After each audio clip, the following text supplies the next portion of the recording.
I'm Kate Warren here in the DevX TV studio with Anne Florini, who is a non-resident senior fellow at the Brookings Institution and a professor of public policy at Singapore Management University. Thank you, Anne, so much for joining us today. Thank you for having me. So I hear you're one of the masterminds behind a new graduate program at Singapore Management University called a Master's in Tri-Sector Collaboration. So for our audience who might not be familiar with that term, what do you mean by tri-sector collaboration, and what does this program aim to do? Okay, this takes a little bit of explanation because it's the only program like it in the world as far as we know.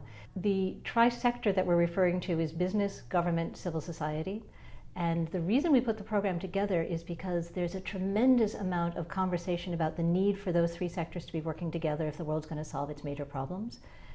But then look at how we train people in those three sectors.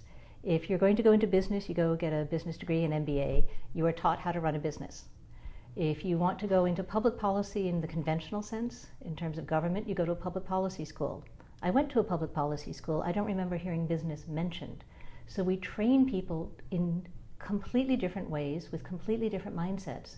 And then we throw them out into the real world and say, actually, you have to interact with each other, and they have no idea how to do it. We figured it was time to change that. So we started by saying exactly this question: what do people need to know? And it's a very unusual set of skills. The very first module that our pioneer cohort, which started a few months ago, took is called the partnership mindset, how the three sectors think.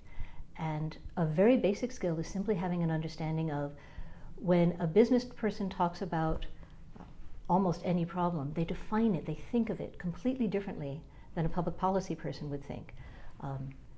Business people are taught to think about how do you make a profit out of something. Public policy people are taught how do you solve a collective action problem. They don't intersect very easily. So you have to have an understanding of what people mean when they use the same language and how it is that they go about doing what it is they do. We have basic skills in what we call futures methodologies, that we don't teach people regression analysis and optimization and all of that. Those courses are everywhere. If that's what you want to do, that's easy to get. But what's not so easy is you're dealing with big problems in a volatile, uncertain, complex, ambiguous world called the VUCA world, and you cannot possibly predict what is going to happen, even a short time out, because the world is just too complicated. So how can you prepare yourself for what might come? Well, there's a whole set of methodologies around scenario building, which we spend a lot of time on. How do you do that in a way where you get a bunch of very disparate people together and they come up with a common definition of what the problem is in the first place? So it's these kinds of skills that we're offering people. There's almost no consistent research out there that exists that talks about what actually is the social responsibility of business in the very different conditions of the 21st century. It's not CSR the way we used to think about it. What is business doing in Asia versus what is business doing in Latin America versus what it's doing in the United States? Completely different environments, completely different expectations.